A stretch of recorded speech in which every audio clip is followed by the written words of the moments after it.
Donc, il faut qu'on fasse attention de tenir compte de la géostratégie et de la géopolitique internationale.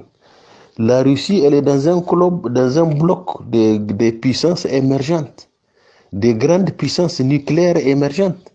Vous avez la Chine qui est avec la Russie, qui fait 1,5 milliard d'habitants. Vous avez l'Inde qui fait 1,3 milliard d'habitants qui est avec la Russie. Vous avez le Pakistan qui fait près de 200 à 500 millions comme ça d'habitants. Vous avez la Turquie qui fait dans les 300 millions d'habitants. Et ici en Afrique, quand vous regardez à l'Algérie, qui est un allié inconditionnel de la Russie, vous avez l'Afrique du Sud. J'en passe, il y en a beaucoup de pays émergents qui sont avec eux dans ce groupe.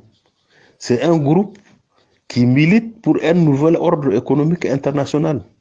Ils sont en train de se battre pour que le monde soit multilatéral. Ils veulent rompre avec l'unilatéralisme imposé par les États-Unis. Les États-Unis veulent imposer leurs lois, leur seul dans le monde. C'est ça en réalité les enjeux. Nous devrons comprendre ces enjeux et regarder vers où il faut se mettre. Soit on est non aligné ou bien on s'aligne sur un bloc qui défend nos intérêts. C'est ça la géopolitique. Mais suivre les Français, vous avez vu en Ukraine, les Européens ont encouragé et ont soutenu le président ukrainien à défier la Russie. Aujourd'hui, il est dans des problèmes. Ils ne font que lui envoyer des armes, il ne peut pas les défendre. Aujourd'hui, c'est la Russie qui va décider de la fin de la guerre. Même si la guerre prend fin, c'est en fonction de ce que la Russie va poser comme condition. Donc, vous voyez, c'est une guerre qu'ils ont créée de toutes pièces. Le président Erdogan, compte tenu de ses relations avec les Russes, il a voulu créer des conditions pour une sortie honorable. Mais les Américains et les Français, comme ils ont un autre agenda, ils ont saboté cet arrangement. On devrait tenir compte de nos intérêts. Ces gens-là, ils ont allumé la guerre en Europe de l'Est, croyant qu'ils peuvent tirer profit. Eux, les Américains croient que la guerre va finir vite et l'Ukraine sera détruite. Ils vont reconstituer l'Ukraine et l'Europe sera affaiblie. Donc l'Europe sera dépendante d'eux, la Russie sera affaiblie. Donc tous les calculs sont faussés. Et nous, en tant que Niger, pays pauvre, on doit faire attention. On doit faire attention. Les Français, apparemment, il leur manque de la géopolitique et de la géostratégie. Sinon, un pays comme la Russie qui fait 31,58 fois la France, 31,58 fois la superficie de la France, c'est ça la Russie. C'est presque un continent.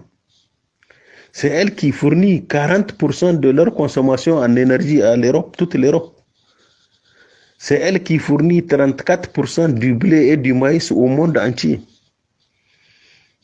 Donc l'embargo contre la Russie, moi je trouve que sur le plan économique, objectivement, c'est un embargo qui est contre-productif.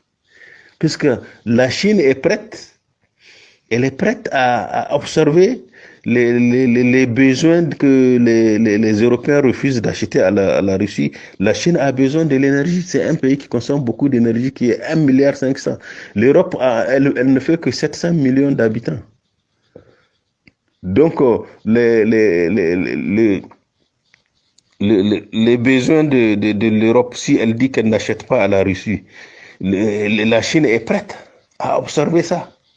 Donc l'embargo est où? Il est contre les Européens, pas contre la Russie.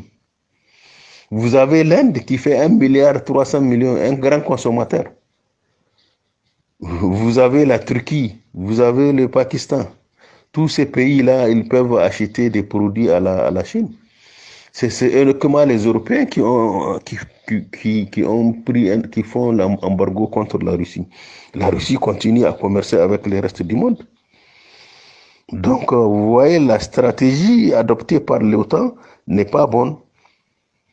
L'OTAN a eu à conduire des guerres sur les bases des mensonges. Vous avez l'Irak, vous avez l'Afghanistan, vous avez le tout proche de nous, la Libye, où ils ont menti sur Kadhafi pour le tuer. Bon, toute cette stratégie-là, les gens ne vont plus accepter le suivre comme ça aveuglement. Donc, il faut qu'on fasse attention, qu'on réfléchisse, qu'on interroge vraiment les grands spécialistes, nos experts.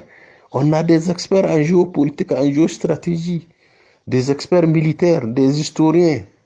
Tout ça, il faut créer des conditions pour eux. Ils font ça chez eux avant de prendre des décisions.